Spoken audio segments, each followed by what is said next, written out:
క్రీడలే high power ఉల్లాసం, high power ఉత్సాహం, high power ఆరోగ్యం, హై పవర్ ఆనందం. గుంటూరు వారి ట్రిపుల్ ఎక్సెల్ మరియు హై పవర్ హార్స్ దేశవాళీ మినపగుళ్ళు. బంధాలు అనుబంధాలు మరింత దృఢంగా, మరింత బలంగా.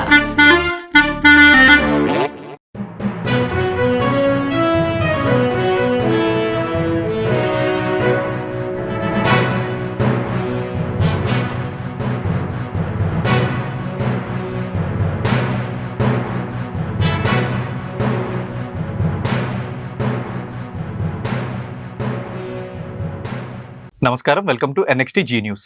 ఈనాటి వార్తలు. సుప్రీంకోర్టులో ఏపీ ముఖ్యమంత్రి చంద్రబాబుకు ఊరట లభించింది. స్కిల్ కేసులో బెయిల్ రద్దు చేయాలని గత ప్రభుత్వం దాఖలు చేసిన పిటిషన్ను జస్టిస్ బేలా త్రివేది ధర్మాసనం కొట్టివేసింది. ఈ కేసులో ఇప్పటికే ఛార్జ్షీట్ ఫైల్ చేశారని రాష్ట్ర ప్రభుత్వం తరపున న్యాయవాది ముకుల్ కోర్టుకు వెల్లడించారు. ఛార్జిషీట్ దాఖలు చేసినందుకు బెయిల్ రద్దు పిటిషన్లో జోక్యం చేసుకోవాల్సిన అవసరం లేదని జస్టిస్ బేలా త్రివేది ధర్మాసనం పేర్కొంది. గత ప్రభుత్వం దాఖలు చేసిన బెయిల్ రద్దు పిటిషన్ను డిస్మిస్ చేస్తూ ఉత్తర్వులు ఇచ్చింది. అవసరమైన సందర్భాలలో విచారణకు సహకరించాలని చంద్రబాబుకు సుప్రీంకోర్టు సూచించింది. 2023 నవంబర్లో చంద్రబాబుకు ఏపీ హైకోర్టు బెయిల్ మంజూరు చేసిన విషయం తెలిసిందే. చంద్రబాబు బెయిల్ రద్దు చేయాలని ఇంటర్లొకేటరీ అప్లికెంట్ దాఖలు చేసి స్వర్ణాంధ్ర పత్రిక విలేకరి బాలగంగాధర్ తిలక్ పై సుప్రీంకోర్టు తీవ్ర ఆగ్రహం వ్యక్తం చేసింది. మీరెవరు, మీకేం సంబంధం, పిల్ దాఖలు చేయడానికి ఉన్న అర్హత ఏంటి అని ప్రశ్నించింది. బెయిల్ వ్యవహారాల్లో మూడో వ్యక్తి ఎందుకు ఉంటారని ధర్మాసనం నిలదీసింది. సంబంధం లేని బెయిల్ వ్యవహారాల్లో పిటిషన్ ఎలా వేస్తారని జస్టిస్ బేలా త్రివేది ఆగ్రహం వ్యక్తం చేశారు. ఇది ఇంకోసారి జరిగితే తీవ్ర పరిణామాలు ఉంటాయని విలేకరిని ధర్మాసనం హెచ్చరించింది. ఈ ఇంటర్లొకేటరీ అప్లికేషన్ ను డిస్మిస్ చేసింది. తిరుపతిలోని ప్రముఖ సినీ నటుడు మోహన్ బాబు యూనివర్సిటీ వద్ద బుధవారం సాయంత్రం మరొకసారి ఉద్రిక్తత చోటు చేసుకుంది. సినీ నటుడు మంచు మనోజ్ లోపలికి వెళ్లేందుకు ప్రయత్నించగా పోలీసులు అడ్డుకున్నారు. మా తాత నాయనమ్మ సమాధులకు చూసేందుకు ఎవరి అనుమతి కావాలి అంటూ మనోజ్ పోలీసులు ప్రశ్నించారు. కోర్టు ఆర్డర్ నేపథ్యంలో యూనివర్సిటీలోకి వెళ్లేందుకు అనుమతి లేదని పోలీసులు స్పష్టం చేశారు.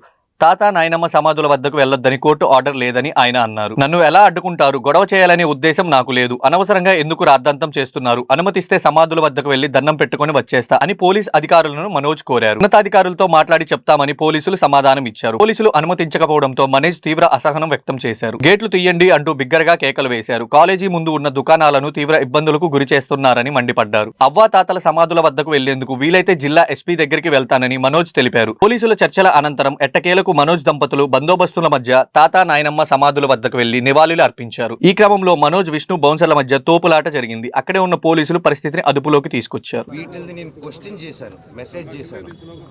దానికి ఈరోజు నన్ను హైదరాబాద్ ఇంట్లో రానియకుండా ప్రయత్నించడం నా పిల్లలు ఉండగా, అలాగే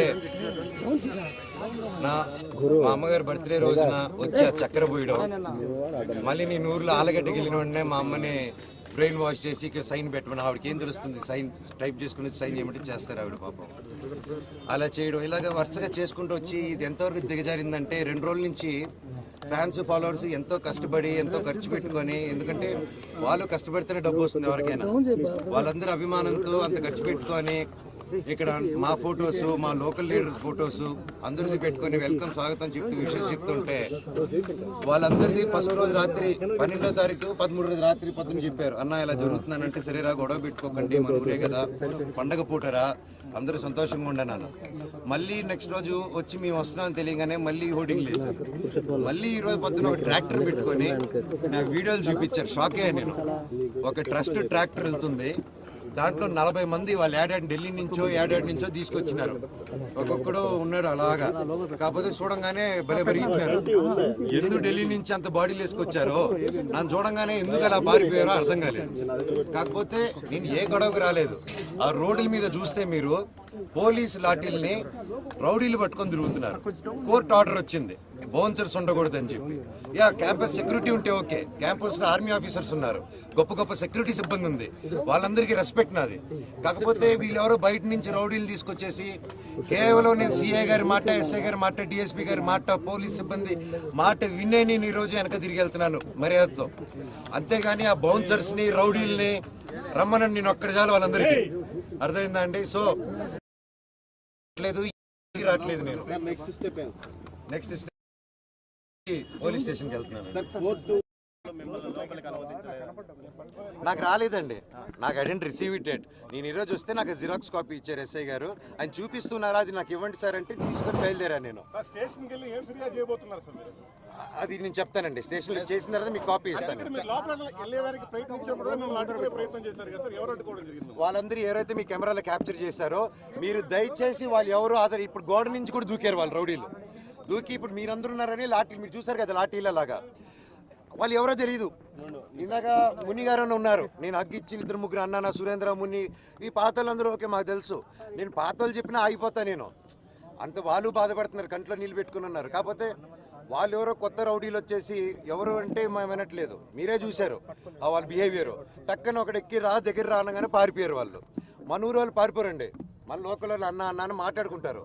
ఈ రౌడీలు తెస్తే రౌడీలు కిరాయికి వచ్చిన వాళ్ళు పారిపోక ఇంట్లో కూర్చొని కూర వండి పెడతారు మనకి. సినీ నటుడు మంచు మనోజ్ మంత్రి లోకేష్ తో భేటీ అయ్యారు. మనోజ్ కుటుంబ సమేతంగా హైదరాబాద్ నుంచి రేణిగుంట విమానాశ్రయానికి చేరుకున్నారు. అక్కడ నుంచి రోడ్డు మార్గంలో మోహన్ బాబు యూనివర్సిటీకి భారీ ర్యాలీతో చేరుకోగా కోర్టు ఆర్డర్ నేపథ్యంలో లోనికి వెళ్లేందుకు అనుమతించలేదు. పోలీసుల సూచనతో వెనుదిరిగిన మనోజ్ నేరుగా నారావారిపల్లికి వెళ్లారు. భార్య మౌనికాతో కలిసి లోకేష్ తో సమావేశమయ్యారు. దాదాపుగా 20 నిమిషాల పాటు భేటీ కొనసాగింది. అనంతరం మనోజ్ దంపతులు ఏ రంగంపేట చేరుకొని పశువుల పండుగను వీక్షించారు.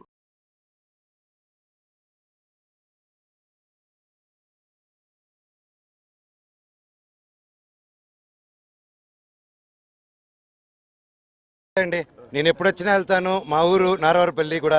సో అక్కడికి వెళ్ళిన నా బంధువులు నేను కలుసుకొని వచ్చినాను. వాళ్ళని ఈ ఇష్యూలో నేను ఇన్వాల్వ్ చేయలేదు. నేను లోకేష్ గారిని కూడా ఎవరిని గారిని కూడా సార్ నాకు ఇలా చేయండి, నాకు ఇబ్బంది పెడుతుంది నేను ఎవరిని అడగలేదు.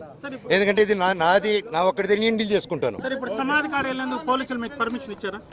సార్ తాత నాన్న పర్మిషన్ మీరు తీసుకొని వెళ్తారా? మీ తాత నాన్న దగ్గరికి అదొక ఇల్లు అంటే ఆయన ఉన్నారు, నాన్నగారు ఉండి రావద్దన్నారు కాబట్టి ఓకే. ఇప్పుడు తాత నాన్న సమాధికి ఇప్పుడు ఎట్టది మీరే చెప్పండి, న్యాయమా న్యాయం? అది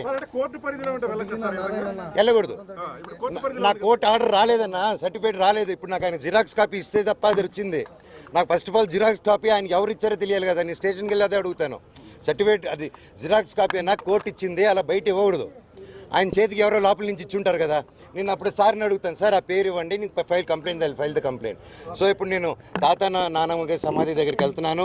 దండం పెట్టుకొని నేరుగా చంద్రగిరి స్టేషన్ కానీ ఎస్పీ గారి దగ్గరికి కానీ ఎవరు పర్మిషన్ ఇస్తే అపాయింట్మెంట్ ఇస్తే అడిగి కలిసి అఫీషియల్గా లాంచ్ చేసుకొని బయలుదేరుతాను. తిరుపతి జిల్లా చంద్రగిరి మండలం ఏ రంగంపేటలో కనుమ పండుగను పురస్కరించుకుని బుధవారం నిర్వహించిన పశువుల పండుగ ఉత్సాహంగా జరిగింది. చుట్టుపక్కల గ్రామాలతో పాటు తమిళనాడు, కర్ణాటక, తెలంగాణ నుంచి పెద్ద ఎత్తున హాజరైన యువకులు కోడెలకు కట్టిన పలకలను సొంతం చేసుకునేందుకు పోటీ పడ్డారు. అందంగా అలంకరించి పశువుల కొమ్ములకు బహుమతులు, అభిమాన నేతలు, హీరో ఫోటోలను అంటించారు. పశువులను పట్టుకునే యువకులకు యజమానులు భారీ బహుమతులు ప్రకటించడంతో యువత తీవ్రంగా పోటీ పడ్డారు. ఈ క్రమంలో కొందరికి గాయాలయ్యాయి. అయినా వాటిని లెక్క చేయకుండా యువకులు పశువుల పండుగలో పాల్గొన్నారు.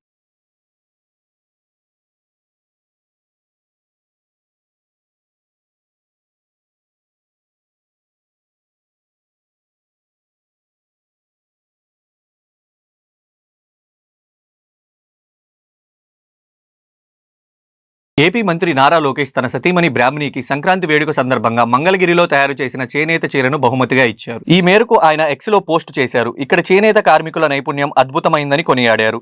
ప్రతి ఒక్కరూ వారికి మద్దతిచ్చి చేనేతను ఆదుకునే ప్రయత్నం చేయాలని కోరారు. ఈ పోస్టును నారా బ్రాహ్మణి రీపోస్ట్ చేశారు. మంగళగిరి చేనేత చీర చాలా ప్రత్యేకంగా ఉందని లోకేష్ కు కృతజ్ఞతలు తెలిపారు. గొప్ప నైపుణ్యంతో తీర్చిదిద్దిన చేనేత చీరను తీసుకోవడం సంతోషంగా ఉందని ఆమె తెలిపారు. సామాజిక మాధ్యమాల్లో అసత్య ప్రచారాలు చేయొద్దని సినీ నటు వెంకటేష్ హితవు పలికారు. సోషల్ మీడియాను మంచి కోసం వాడుదామని ఆంధ్రప్రదేశ్ ప్రభుత్వం చేపట్టిన కార్యక్రమాన్ని ఆయన మద్దతు నిలిచారు. అసభ్య పదజాలం వినియోగించకండి, అవాస్తవాలను ప్రచారం చేయకండి అని వెంకీ సూచించారు. సోషల్ మీడియాని మంచి విషయాల కోసం మాత్రమే యూజ్ చేద్దాం. Don't make bad comments and don't share false news on social media. Post no evil, make social media a positive experience. అందరికీ నమస్కారం. సోషల్ మీడియాని మంచి విషయాల కోసం మాత్రమే యూజ్ చేద్దాం. Don't make bad comments and don't share false news on social media. Post no evil, make social media a positive experience. అందరికీ రాష్ట్ర ప్రజలకు సీఎం చంద్రబాబు కనుమ పండుగ శుభాకాంక్షలు తెలిపారు. ఈ మేరకు ఆయన ఎక్స్ వేదికగా పోస్ట్ చేశారు. కమ్మని విందుల కనుమ పండుగ అందరి కుటుంబంలో సంతోషం నింపాలని ఆకాంక్షించారు. రైతుల జీవితాలతో విడదీయరాని అనుబంధం పెనవేసుకున్న పశు సంపదను పూజించే పవిత్ర కర్తవ్యాన్ని ఈ పర్వదినం మనకు బోధిస్తుందని చెప్పారు. కాలం మారినా తరగని అనుబంధాల సంపద మనదని పేర్కొన్నారు. ఆ విలువను కాపాడుకుంటూ ముందుకు సాగాలని మనస్ఫూర్తిగా కోరుకుంటున్నట్లు ఆయన తెలిపారు.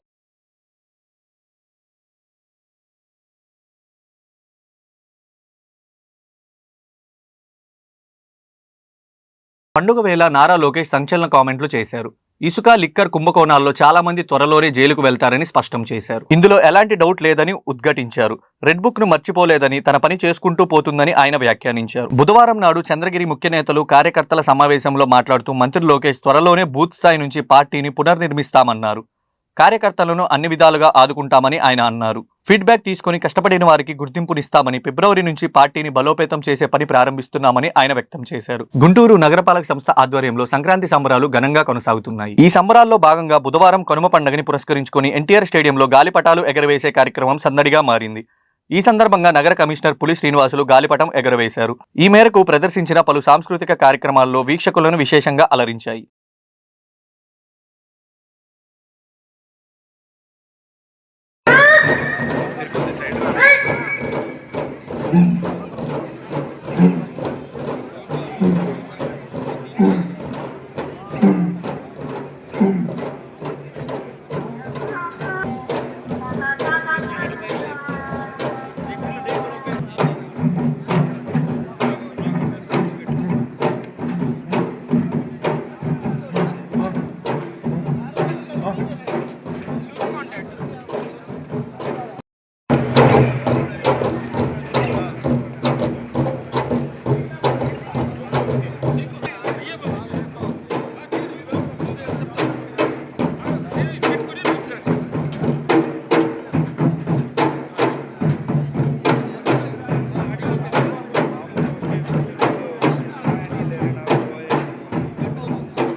ఈ వార్తలు ఇంతటితో సమాప్తం. తిరిగి మరో బులెటిన్లో మళ్ళీ కలుద్దాం.